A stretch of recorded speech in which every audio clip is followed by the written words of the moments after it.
Good morning, everyone. Welcome to Office Hours Saturday. It's great to have you here.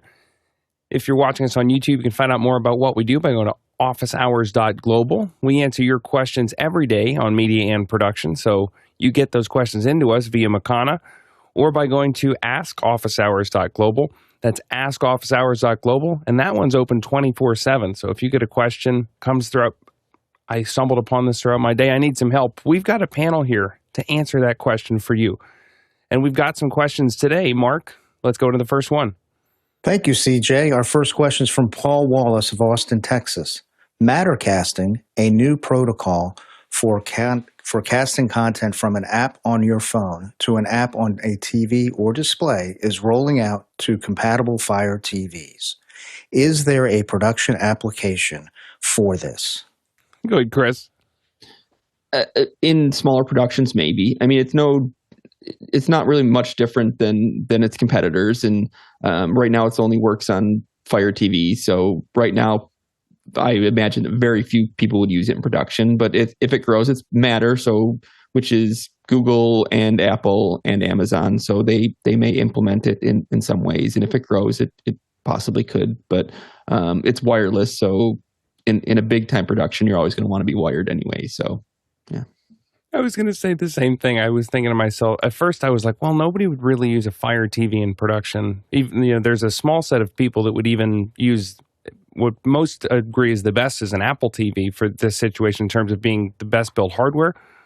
But nobody's, even fewer people are going to use that. So then you have a fraction of a fraction when we get to the Fire. But really, if it matters, we're not going to do a consumer level wireless casting. It's going to be wired if we're getting paid. Next question.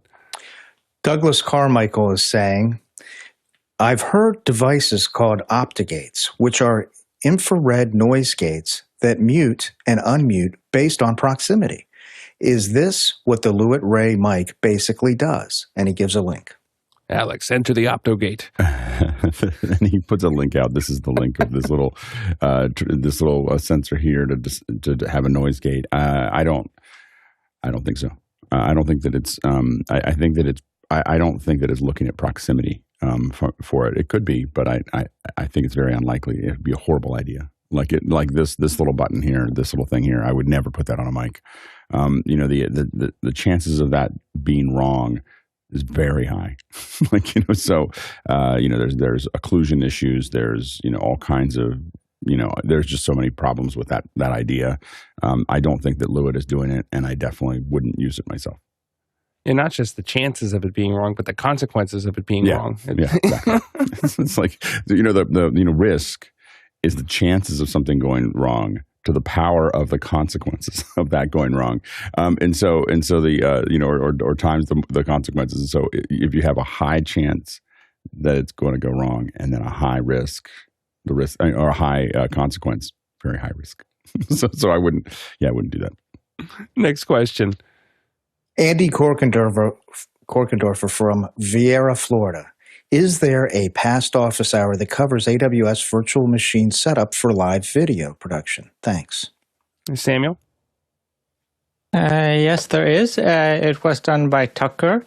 He was doing the main demo, and also Jeff Keithley and Guy and several other people were on it. And it's over on the Alex Lindsay channel in March of 2021.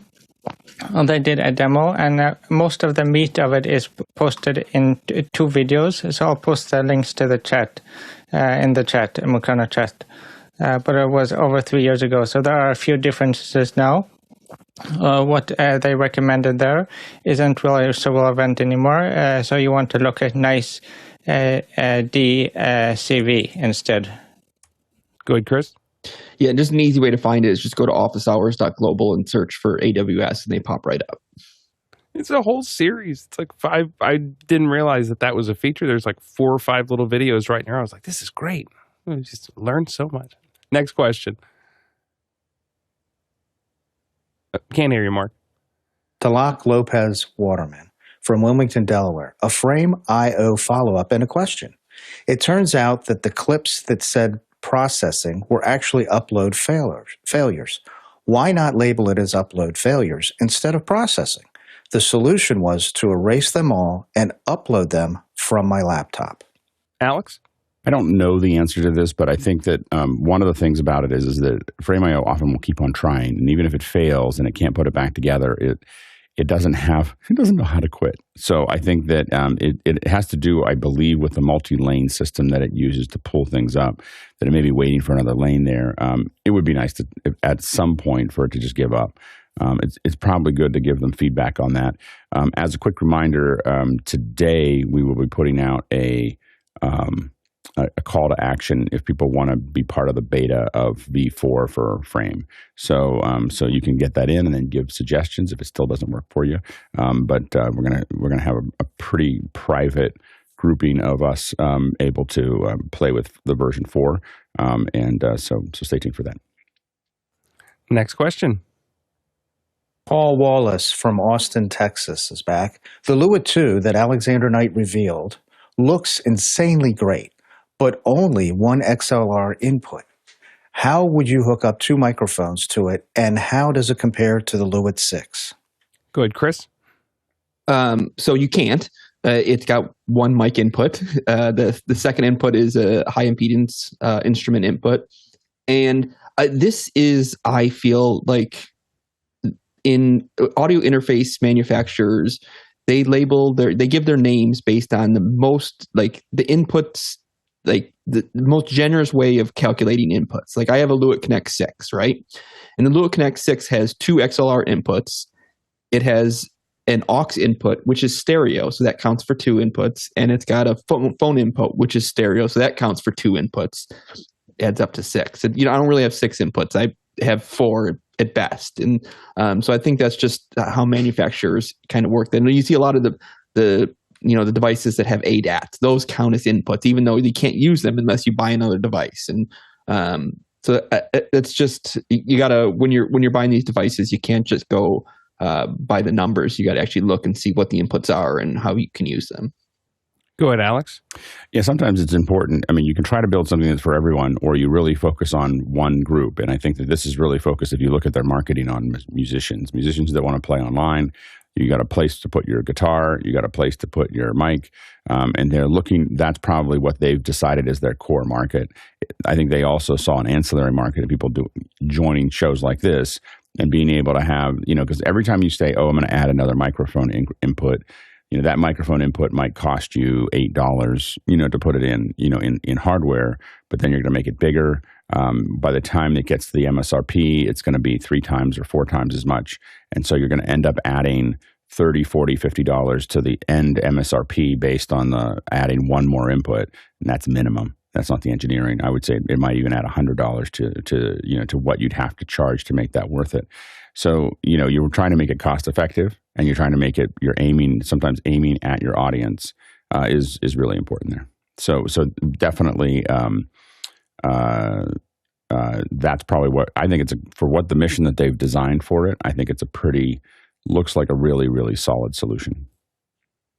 Next question. Nope, can't hear you, Mark.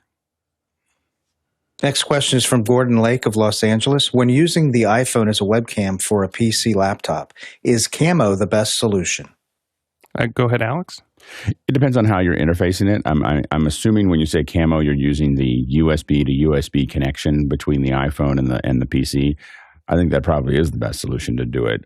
With a Mac, you can, of course, just say, I just want to see that camera over wireless and see it. So that's a little bit more straightforward. If you had a switcher, like an ATEM or something like that, of course, you can take the HDMI out of the camera. You can take it, Lightning or USB to HDMI and run it into your switcher. So there's a couple different ways. If you have any kind of digitizer or switcher, you could use the hard line. Otherwise, if you're doing USB to USB, I think that you're in pretty good position with Camo. Yeah, and Camo does have an app. Reincubate has an app that will allow you to wirelessly stream the video from your phone to the computer, which is nice if you need to get video from an iPhone into a computer that's not on the same Apple ID. Then, because they need to be on the same Apple ID if you want to use continuity camera, so that helps you around that limitation. However, the better quality video will happen over the wire. I think you can stream in 4K if it's over the wire. When you plug the phone into Camo, it'll actually have a little icon underneath to say what kind of connection is it. It'll say it's a regular speed USB or a super speed USB, USB 3 or what have you. That way you know how it's connected, but I'll second it. Camo's great. Next question. John Foltz from Selinsgrove, Pennsylvania. For Chris Sabato, can you talk about how you handle announcer mics in your system for sports commentators in color? Chris Sabato? So we use Henry Engineering sports pods as our announcer consoles. Most of our stuff for play-by-play in color is still analog. So the sports pods work great for us. There's a couple instances where I'm using the sports pod, the TalkBack feature, and going into a Dante converter to convert that so that the TalkBack channel is via Dante. But for most of our stuff, the primary play-by-play audio is analog, and it's either getting embedded into an SDI feed or it's going right back to our main mixer. We use an X32 as our main mixer that mixes the primary audio for all our events in our gym and then does all the comms for all the events that we have. And so, yeah, the Henry Engineering Sports Pod is what we use primarily. I'm looking at delving into some of the studio technologies, Dante boxes, but we haven't done so yet. Next question. Brandon Buttram from Indianapolis, Indiana. G5 magnetic storm underway. What precautions are you taking? Alex? This is some of the stuff from NOAA here, so you can see that it got pretty exciting here. This is what you're kind of seeing here. Here's where that's the aurora. We went out and tried to find it yesterday. That was the big preparation that I did. There's no preparation for it that you can do at the last minute, so I wouldn't worry about it too much. There's not.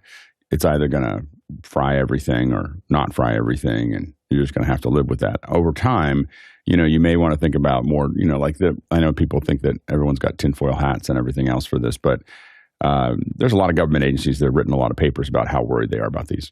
This one is, I heard that this was a G4 and not a G5. I think also I read that it may be 1/10. This one's, I understand, is 1/10 the power of, or they estimate was going to be the power of the Carrington event, which happened in 1859. So there's a lot more scale to come. There's a lot of, and that no one knows how powerful the Carrington event was because it's the only one we've ever encountered that we thought was a big deal. Because before that, we didn't have any electrical lines. So the only reason we know the Carrington event was a big deal was because our telegraph offices caught fire. So those are telegraph offices. Just think about all the wires and all the electronics and everything else now. It is something to kind of keep in the back of your head that, having a little bit of food, and this is for anything. I mean, this is any disaster. It's not this disaster, but having a little bit that you could go for a couple of weeks with maybe not optimum food, but some food, and that you know how to do things and you know how to build things. I think having basic skills is important. I think there's a lot of people out there that couldn't even cook their own meals if they lost power. And so I think that it's worth having some of those skill sets and worth understanding those. But that's a long-term solution. The next 2 years are pretty exciting. We may see another one or two of these because we're in a high activity on the sun. It goes through a 10 to 12 year curve. When it's in high activity, you have the highest probability of these things happening.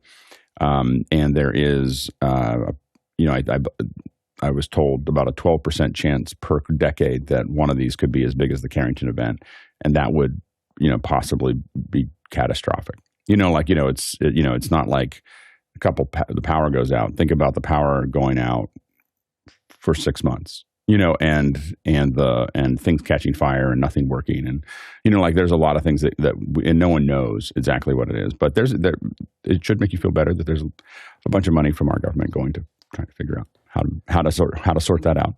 All governments are a little worried about it, but they like to tell you about look at the shiny lights and how nice it'll be.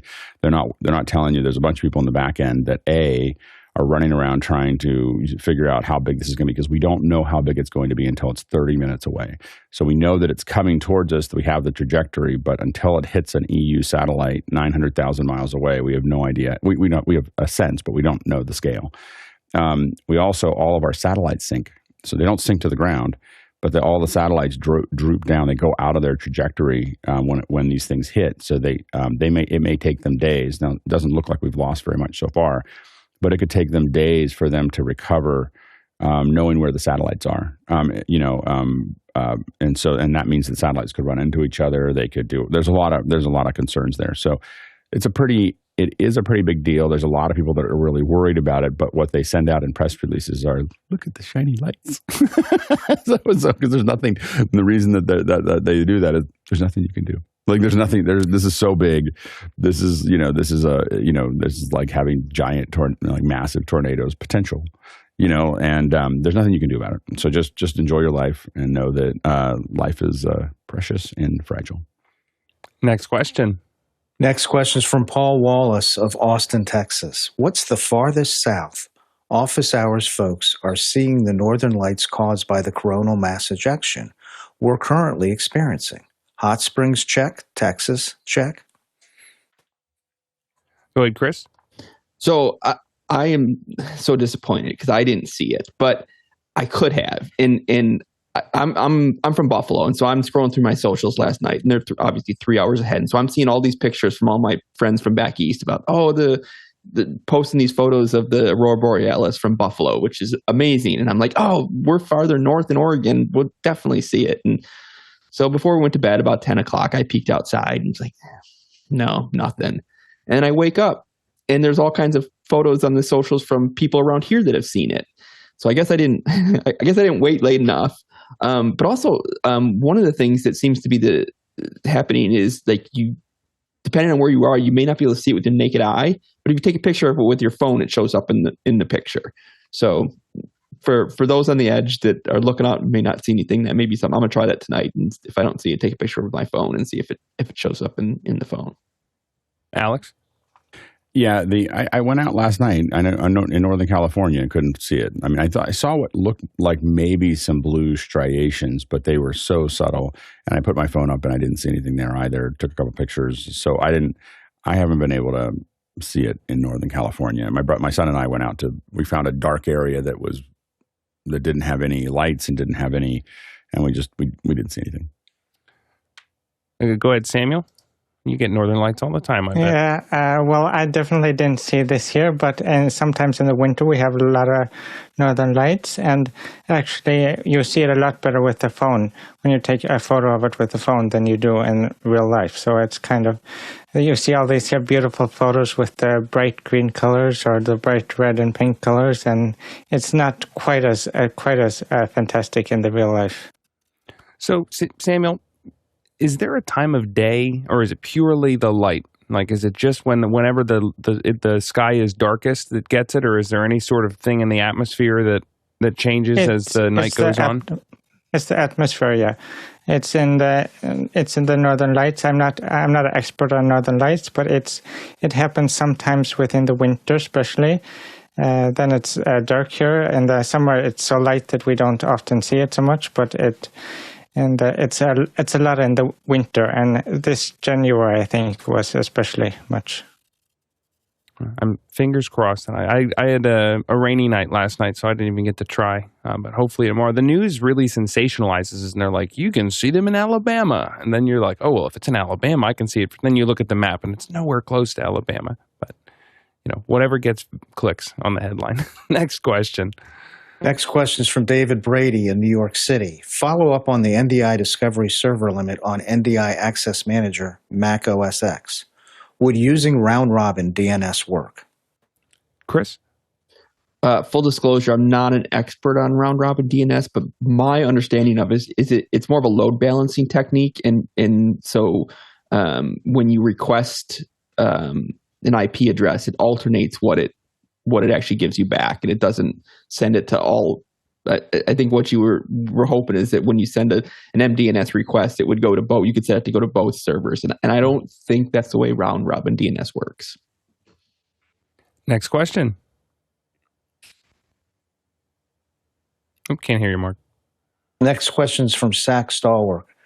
What are some good ways, either software or hardware, to monitor my network strength and individual device connections to make sure everything is staying connected and at the right speeds? Looking for something similar to Ping Splitter, maybe? Alex? I'm not a big fan of using software to do it because or running, through hardware, because I feel like you're adding something to it that could add other instability issues. What typically I've done is the router that I have is capable of doing that. And so whether it's a Meraki or a Ubiquiti, I'm less familiar with the Ubiquities and more familiar with the Merakis, but with the Meraki, I can tell you what everything's doing.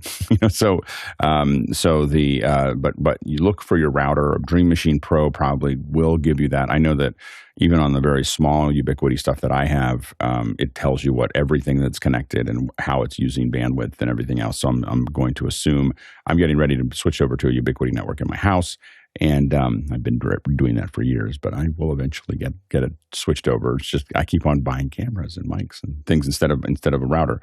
So so those are the things to kind of. Those are things to consider there. I would just get a good router that can tell you those things. And remember the golden rule, Zach, if it matters, it's wired. Next question. Next question is from Paul Wallace. How does the new Lewitt Ray 2 compare to other microphones in its price range, $349, especially in terms of range and noise cancellation? Alex? I don't think we know. No one has it. Until they send us one to test, we won't be able to do it. So I'm done with buying mics just to test them. So they'll have to send us one to test it. But it looks interesting. I think that the focus, I guess what they call their sensor Aurora, I'd have to see it. I'd have to see it work. It's got a lot of, I think. At some point, I start going, well, there's a lot of bells and whistles. I really like to see mics that do the bass part really well. And when I start seeing lots of weird features being added to it, I'm like, we'll see how that works. I don't know what I'm paying for there. So I don't want to say it's the power of the incumbent, but the Shure is so popular. Now that they've got that MV7 Plus that's out with the USB-C and they've got active noise cancellation there, it's like, that's a $279 microphone. So Lewitt they have to make the case that you're getting something for that extra. We had a guest for an upcoming show, and they had a little headset, one of those little headsets there, and they said, well, I go on all these big shows with it, and the biggest radio shows and everything else, and everyone says it's just fine. And our producer came on with a headset. And as soon as she heard him, she's like, "Oh yeah, this is roughly the same headset that you have. You can hear me now." And she switched over to the MB7, and she said, "And this is what this mic sounds like compared to that mic." And the guest was like, "Yeah, why don't you go ahead and send that mic out?" so anyway, it was, and now is buying one and moving forward. And the thing is that it is such a disservice to yourself, to the show, to everything, to not have a great mic, and it doesn't have to be an $800 mic or whatever. I mean, but these, and even if you get a $100 mic, but if you care about people hearing you and, enjoying listening to you, really think about getting a good microphone. The MV7, I mean, if it's a Lewitt, it'd be great, but I just was really struck by how many people don't realize, this is a person who's done hundreds and hundreds and hundreds of interviews, how many people don't realize how bad their mics sound? And if you're listening here and you don't have a mic that's a, radio style mic or whatever, you probably sound bad too. I'm just letting you know, it's, and you really want to think, there's going to be a lot of software that tries to fix this and everything else. And you really want to think about, does it matter to you that people are hearing you? It doesn't have to be in the right here in front of you. There's people who find ways around it. But I really think it makes such a huge difference to how something feels when you're talking. And if you're a producer out there and people are coming onto your show with the little headset microphone, don't just lower yourself to flattery and appeal to the ego of the person and tell them that they look and sound great because that's what they want to hear. You're being unkind to them. You're making them look worse because they're going to go live with that thing. Find a way to tell them, hey. We've had many people who have been on TV and everything else say, no one ever told me. Like no one ever told me. And they're ready to buy it like that. Like they're ready to go out and get it. but no one told me how I sounded, and that was just a real, and it upsets them that they worked with all these producers and no one told them that, and it does take some work. We had another guest that just told us that, we were probably the most thorough after hundreds and hundreds of working with broadcast and NPR and all these other things. We were the most thorough, as far as getting them ready for a show that they'd ever seen. And it doesn't take much time. It just takes some effort and some focus and the willingness to have that conversation. Next question. Our next question is from Walt Palmer of Lewis, Delaware.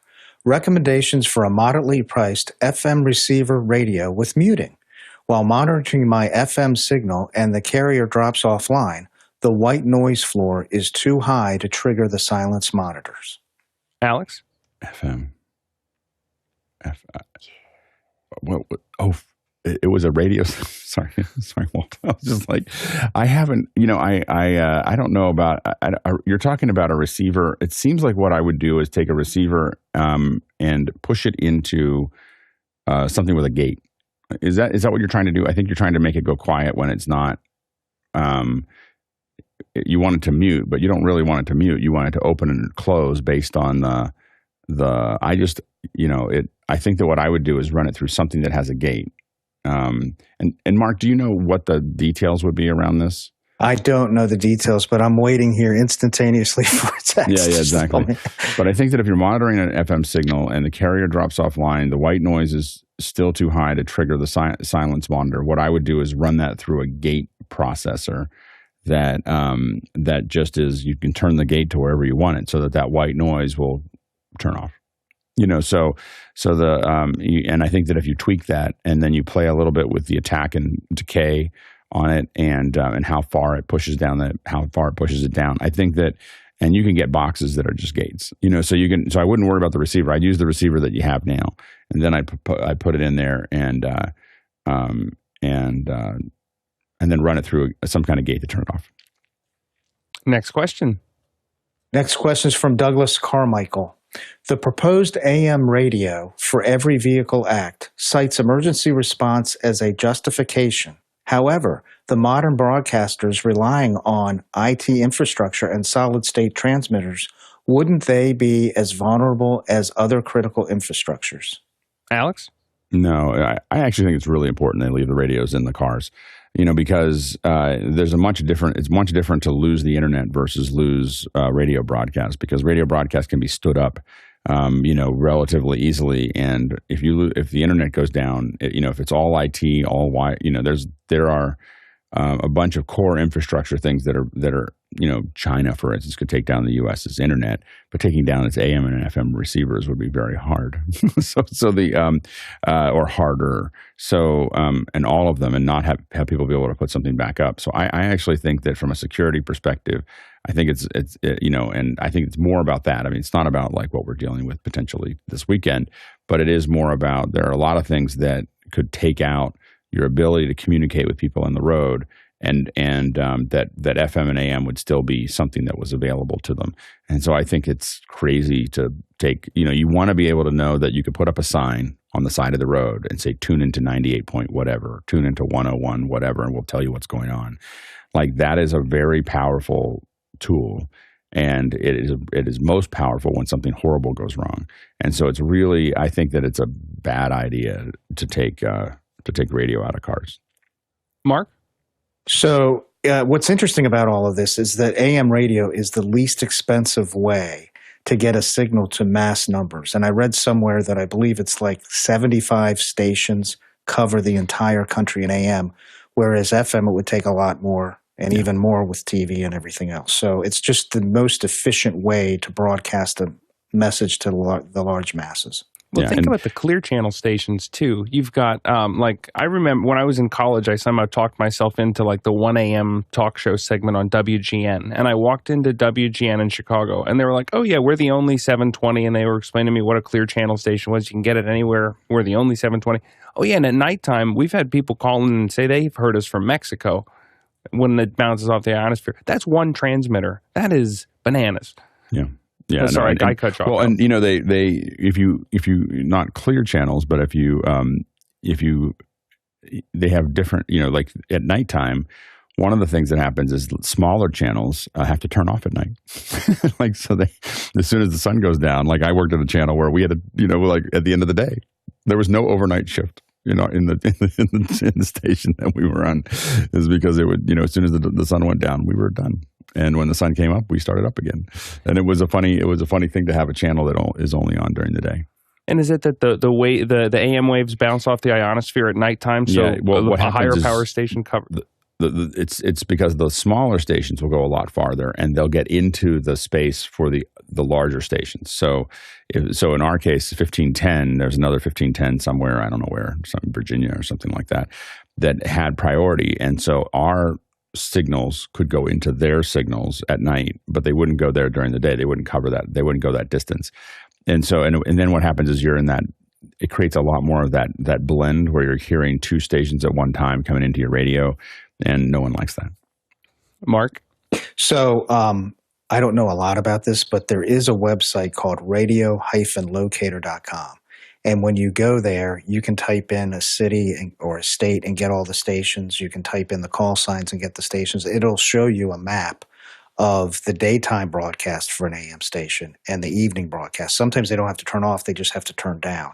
Right. But it gives you the radius of what a city grade signal is, what a medium grade signal is, and what the fringe is. And so it's a pretty cool site because you can start to piece together where everything is. And so much of it is environmental. Like there's the WPTS, which is the Pitt University's radio station. It is only 10 watts, but it is at the top of the Cathedral of Learning, which is, I don't know, 60 stories high or something. And so it goes a long way because it's just how many things obstructed on the way out. Right. So the rated watts is for our stations, they're 6,000 watts, but we only, because our antenna is so high on the tower, we only need so many watts to get to that equivalent rating of 6,000 watts. Yeah. Next question. Whoop, can't hear you, Mark. Can't hear you. Tony Mobley, is there a use case for my iPad M1 that has 928 gigabytes free, maybe as a storage device? Daniel? Yeah, the M1 iPad is still a very powerful device. So unless you're pushing it really hard, I don't think you'll have any problems with it. Even though they released the M4, then it's still a lot more powerful than a lot of other devices in this class. So I don't think you'll have any problems there. For a storage device, well, it's not ideal to transfer things in and out of. So of course you can store your files on there, but there's no really ideal way to save files to other, like on a network, for example. So I would probably, if you're looking for a merely storage device, I think I would look at get an SSD or something like that, a spinning drive for your storage needs. Yeah, I mean a 1 gig and a 1 terabyte. Storage, you can get little SSDs that are that way. I wouldn't get a spinning drive for 1 terabyte. I'd get a spinning drive if I was going 10 terabytes or more, because that's where it gets really expensive. But I would not use your iPad as a storage device. I use my iPads for all kinds of different things. Touch screens. So like from Mimo Live, I use it as a touch screen. I use it but I don't worry about how much storage is on my machine. I want to have a lot of it there. I don't want to have to ever think about it. But think about how you're using it. I really have found that on a live show, using the iPads as controllers has turned out to be really great. Like if you look at and it's not perfect. I have to play around a little bit with the positioning. But if you look at the last fireside that I did with Andy Carluccio on Thursday, that's all me by myself, and I'm just tapping a screen. I'm tapping a iPad to control Mimo Live. As I talk to Andy. And I'm going to move it so that it's in front of me. It was a little to the side. There's a couple other things I want to work on there, but I think it worked pretty well as far as I'm not looking down trying to figure out how to use my ATEM or use like the little layer set thing in Mimo. I'm simply tapping a screen that I've programmed, and I programmed it with really big buttons, so I can glance over and they're colorful, and I can see what I'm doing. It's pretty convenient. So think about using it as a controller. Think about lots of things for it, but I wouldn't use it. Storage is not the thing I would make an iPad do. Tony, I recently decided that I was going to try to breathe new life into a second generation iPad Pro. And now I have it on a little stand right here. It sits here and helps me when I'm doing the show. I see what time it is, and it just floats there. And so that's how I can, but it's just off to the side. It's amazing how much, even what we would think is a much older device can still get a lot of use, even if it's for something as simple as a clock. But you've got a pretty nice iPad there. Next question. Robert Green from Los Angeles. Has anyone picked up the MV7 Plus yet? I'm thinking of replacing my Audio-Technica 2020. I don't think any of us have bought it yet. I think that, but we're all looking at it. I mean, the MV7 is what we use as our standard mic to play to send out, and this one looks like a couple steps above it. So a new connector to it, the noise reduction as a single all-in-one mic. It looks very, very good, but we haven't tested it yet. I'm hoping to get one soon. Next question. Next question is from Chris Sabato of Albany, Oregon. We had two very close races last week in the Derby and NASCAR that resulted in a photo finish. How do they take these photos? Chris runs. He drops back. He throws it long, and then he gets through the line. He's running down the field. He catches the ball. Cochran. All right, Chris, give us the lowdown on the links. So these photo finish images are captured by what's called a line scan camera or a slit scan camera. And basically the sensor on these cameras is essentially 1 pixel wide. And what you're doing is just adding those pixels together. In both races, NASCAR and the Derby, they use these finish links cameras, which is what this is right here. And it's a line scan camera. And you can see in this image, this is just a still, right? And so you can see the finish line and you can see the cars and everything like that. But when you actually look at the photo finish image, and this was a question when this came up earlier in the week, and Courtney was asking, like, well, how do you tell where the finish line is? Well, it's all the finish line. So everything you see is the finish line. So it's just adding 1 pixel at a time. And so you get to kind of this little type of thing where you add 1 pixel image and it just kind of adds up. And this is kind of an animated thing where this little sliver on the right side is what the camera sees, and it just keeps adding those slivers and builds that image. So the reason it looks motion blurred is because you're essentially taking, if there's a section of red that's in that 1 pixel, you're just taking that and it's going for the whole way. So it's not necessarily that it's motion blur, it's just that you have a solid background, striated. Yep, exactly. And so like in this picture, like you see that it looks like the track is white and the lanes are black, but everybody's seen a track and the tracks are red and the lanes are white, except for on the finish line where the finish line is painted white and the lines are painted black. And that's a 2-inch line and that's all you need. It's just a little tiny sliver, and each one of those little sliver images is time stamped. So depending on where you select in the image, it knows what the time is for that image. And then do you have to adjust the FPS, or there must be a sweet spot for an FPS to speed kind of crossover, because things are moving at a different rate. Yep, and that changes drastically. And so my experience is in track and field, and if you're timing a middle school track and field meet, you could time 100 where you got like a kid that's real fast, and a mile where you got a girl who's pretty slow. Those are drastically different. And basically, the slower you go over the finish, the bigger you look in the image. Because you're just spending more time, and so it's capturing more of those images in the slot. And then, do you have the ability after the fact to adjust within that image the individual people in the race, or is it just one size fits all for when you're capturing? So I'm fascinated. It's just one. It just keeps capturing. Just there, line captures all the way down, and then at the end of the race, you just go through and you see where your finishes are, and you select that part of the image, and because it's time stamped, you know what the time is for that person. And in the whole, for everyone watching, these were super close races. For the timer, these weren't close races. they deal with this stuff all the time. It was clearly obvious who won. There was no question about winners. Well, thanks for the follow-up and for throwing a Cochran, because this was so cool. Last week we got this and you sent that in about the Lynx camera, and we're all just like, what is this thing? This is awesome. Thanks, Chris. Next question. Next question is from Paul Wallace of Austin, Texas. Google I/O keynote live streams at 10 a.m. Pacific Daylight Time on Tuesday. Android 15, Google search, cheap Pixel 8 iPhone, a torrent of news about AI. Is there an office hours second hour or watch party in the works? Go ahead, Sorry, Alex. no, that's okay. My thing up. It is at it crosses over other things that we're working on, so just the time frame doesn't work. If folks want to watch it in after hours, they're more than welcome to. But we're not going to do we did the Apple one last week because it happened at the same time as our show. Now, I have to admit, so many people watched it, we may do it again. We may find a time to do a special for it because it was very, very, it was a lot of people watched. And unfortunately, it was a little bit disjointed because we were trying it for the first time. And it was the most viewed show this year. So anyway, we may do it.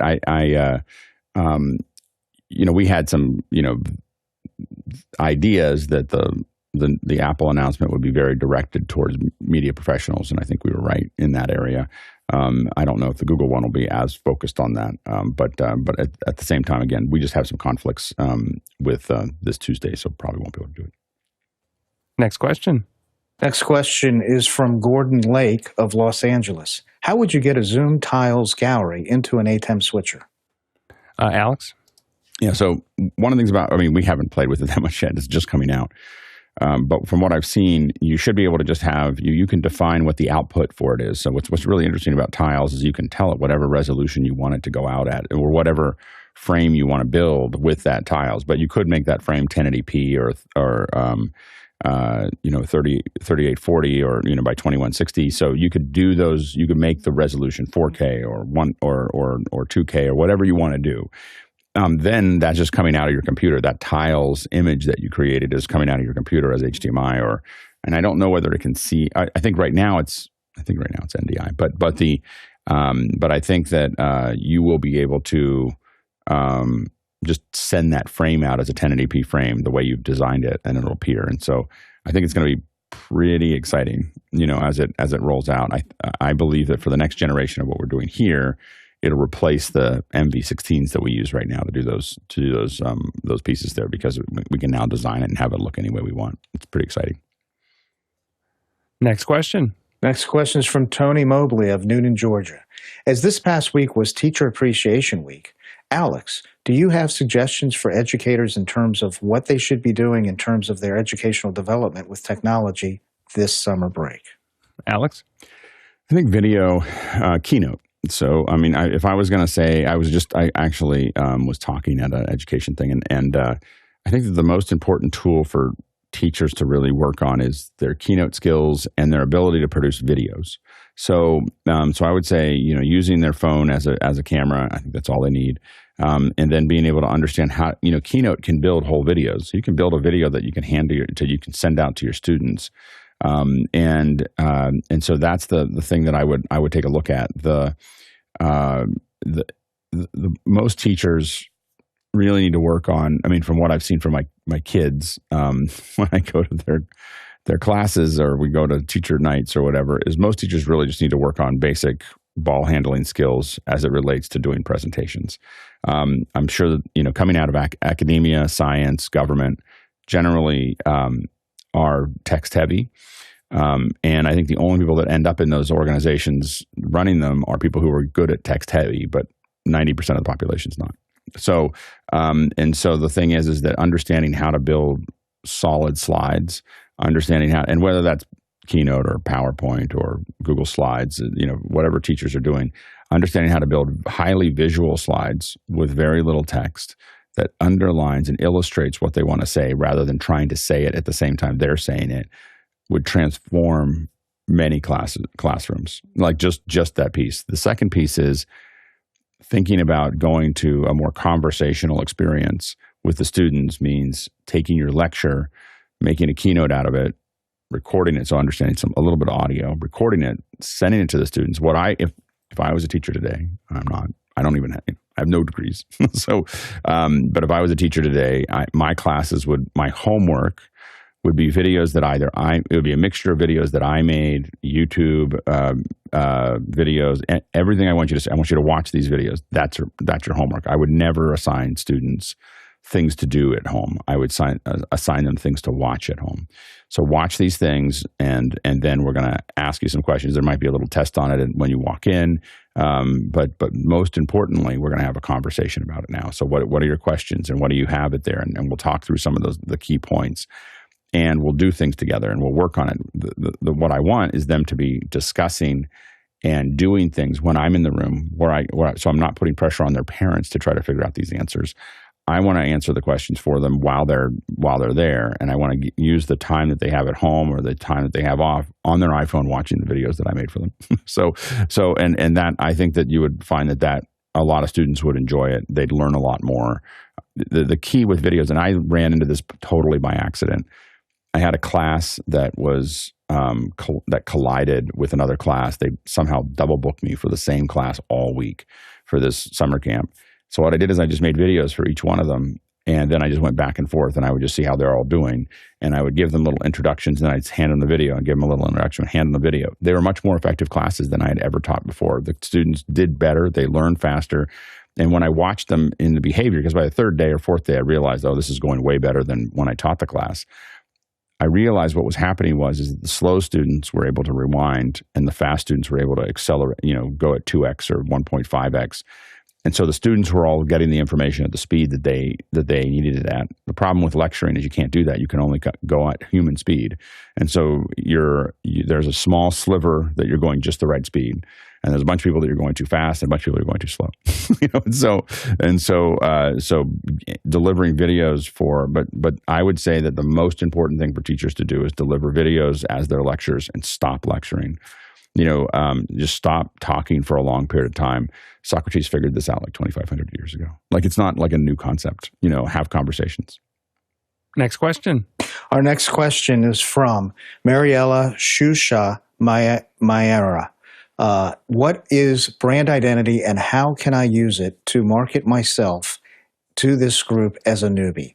When I offered to volunteer for something easy that needed people, I was told to wait for another time. So I guess my brand value is at a low level here.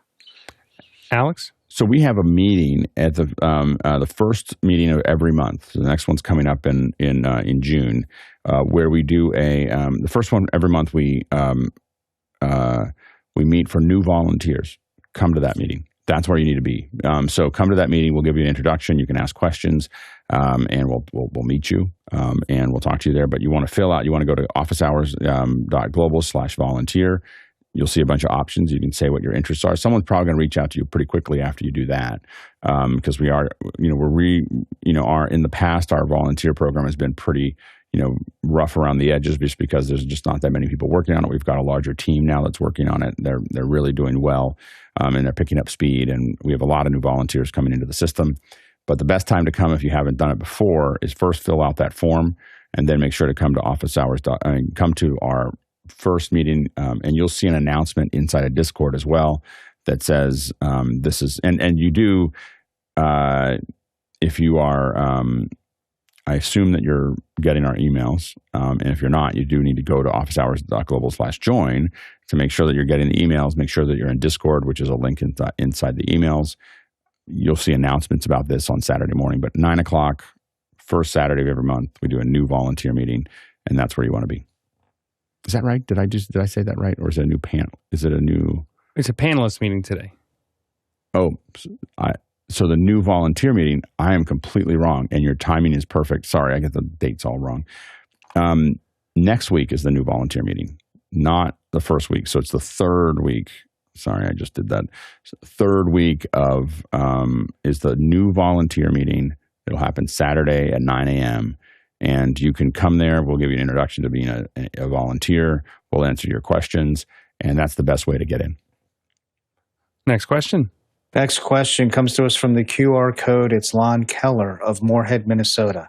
Are there specific issues Final Cut Pro would have if an IT department does not allow users to have admin accounts or Apple IDs on their machine? Alex? I think that you can get Final Cut. Number one is I think there's an installer that if you ask Apple, there is an installer that can go outside of that. I'm not 100% sure about that. And then the second thing is I think you can have an ID inside of the you'd have to be able to install the store on it. So I don't even know if you can uninstall the store, but in the store I think you can put an ID in and from there order it without having an Apple ID over the whole computer. Yeah, you can definitely have an Apple ID that is with the App Store or the iTunes Store that is not the iCloud Apple ID associated with the computer. The other thing to mention is ever since the App Store, the apps are sandboxed. So you'll notice that when you download an app from the App Store, sometimes when you open it up for the first time, Final Cut's one of them, a bunch of little things will download in the background or a bunch of things will run because it doesn't have a traditional installer. What that means is that if you have it installed on another computer, you can bring it over on a flash drive or something like that, and it'll still open up. The only thing that you're going to need to do, though, is it's going to ask you the same way that Alex mentioned, the sort of authorize with your Apple ID, and it'll bother you every 30 days if it's not, that machine's main Apple ID. So that's the only other thing to look out for, Lon. Next question. Next question is another QR code question coming from Callum McCorkle of Bournemouth, Leeds. What is the maximum limits that Zoom can do staying entirely in its own ecosystem and native tools? Max audience, max isolated feeds and recordings, max resolutions, max simultaneous languages and captions, max time, etc. How do the competitors stack up? Alex? I don't know how all the competitors stack up. I mean, I think that the way we use Zoom, there's not really any competitors out there. I mean, there's Teams and other things, but they don't have any of the professional tools, and so we just kind of ignore them. I mean, we put up with them when we have a misguided client who wants to do something in Teams. But the Teams, especially if you're doing inside of Teams. Problem is that a lot of people won't sign into a Teams meeting because it'll screw up their Microsoft logins. So there's a huge resistance. Like I will never go to the reason I don't know much about the Teams is I will never go to a Teams event because I'm too afraid that it's going to get somehow intermingled. In the past, what's happened is my Microsoft login got tied up inside of that because I went to some Teams event. It destroyed, it just took a lot to unwrap it again. So a lot of us won't go to a Teams meeting, so like a Teams event that we have to log into. So I think that's one big problem that Teams had in the past that maybe they've fixed it, but no one wants to take a chance because it's too traumatic, to have to unwrap that. The max audience, I think that right now internally in the system is 100,000 isolated feeds. I don't know how many they do. The most we've taken out is 16 out of one, but I don't think that there's any. There's a limit. Well, there is a limit to it depends on the resolution, so that you can take up to 100 megs a second, but that's per device. So theoretically, you could have 4 Mac Minis with Sonnet boxes, each attaching to it. And if you had enough bandwidth in your building or in your office, you could theoretically pull 32 ISOs. I don't think that it has any limit to that. I'm not 100% sure of that, but I don't think it has a limit to how many it can pull out. Max resolution is 1080p. Max simultaneous languages, I don't know. I don't know what that number is. Captions, I don't know. Max time is as long as you keep it open, I think. I don't think there's any... I know that for meetings, I think it's 36 hours. I'm not sure on other ones there. And how do competitors stack? Yeah, when it comes, look, there are reasons to have Office 365 and have Teams in your Office 365. You already have Office 365. Using Teams is built into it. It's all integrated. If you're doing events, there's no equivalent to Zoom. And you just have to understand there's no equivalent to Zoom when you are doing events, because of the subsystems that it is providing, the broadcasting. Andy, I did a 2-hour or an hour and a half, 15-minute or whatever, hour and 20-minute talk with Andy Carluccio on Thursday. He's the architect behind that, and you'll understand if you watch that why that's the case. It's someone who came out of events, who built these tools, who's now running that process inside of Zoom. and there's just nothing close. And I don't think anybody else is investing in it. WebEx is largely a large corporation solution. It's designed as it's a large corporation solution. They're not interested in you if you're a small company, and I don't think they're really interested in events. They're doing well. They look much better than they did before COVID started. Teams is, again, it's buggy on the Mac, but it works, and it's integrated into all the other Microsoft stuff if people use those things. So it's convenient for those things, but it doesn't have any real event tools. And then Meet is easy, I guess. But it doesn't have any event tools. And so the event tools, if you're doing events, is Zoom is the solution. And again, I would deliver that as a separate feed like we do with this show.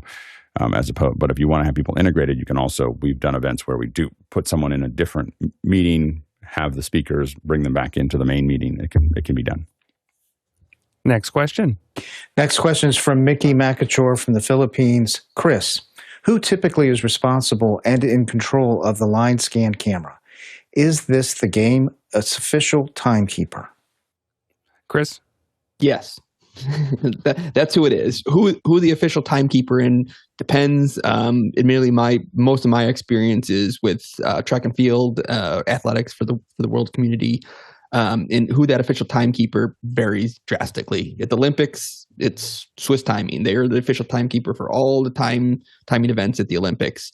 Locally, at the college I work at, I'm the official timekeeper. I'm on staff. We own our own timing system. I run the timing system.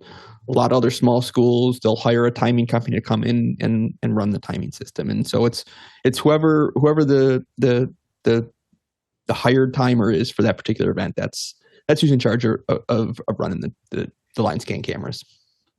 Next question.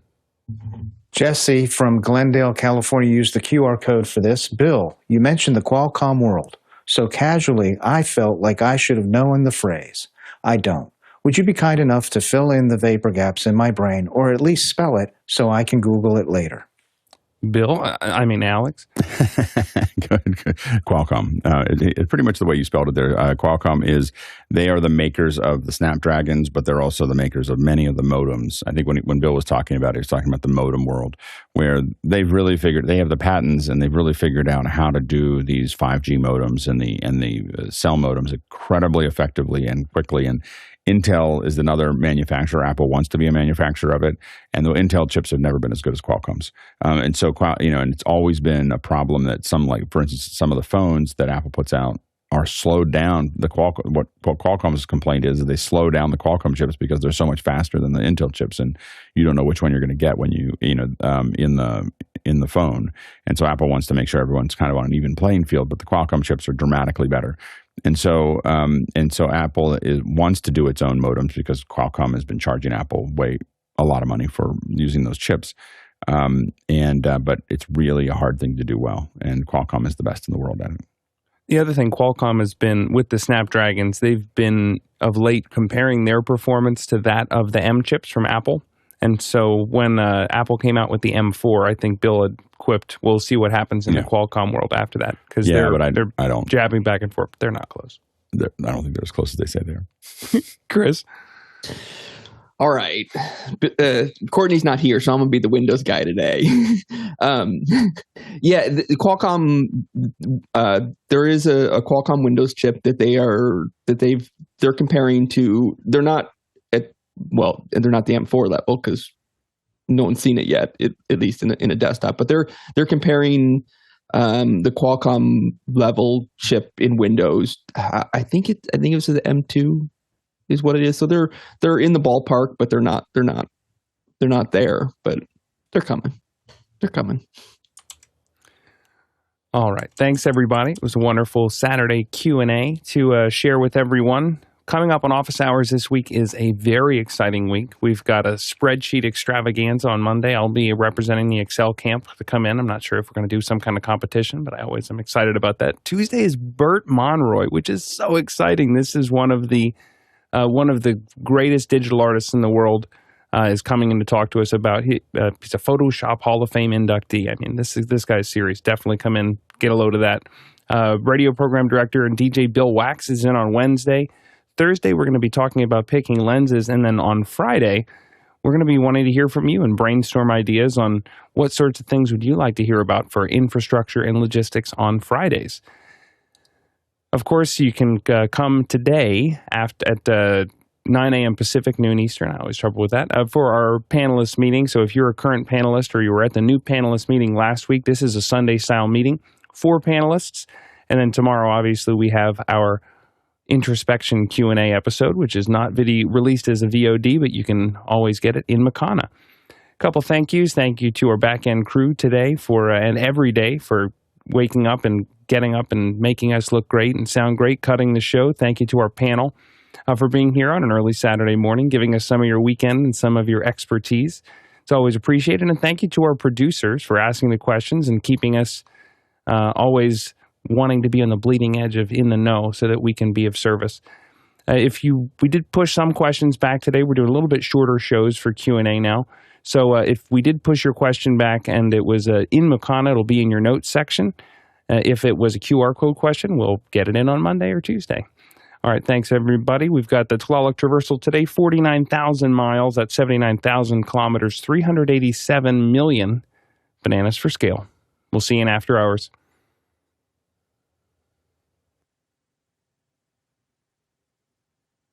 Good job, CJ.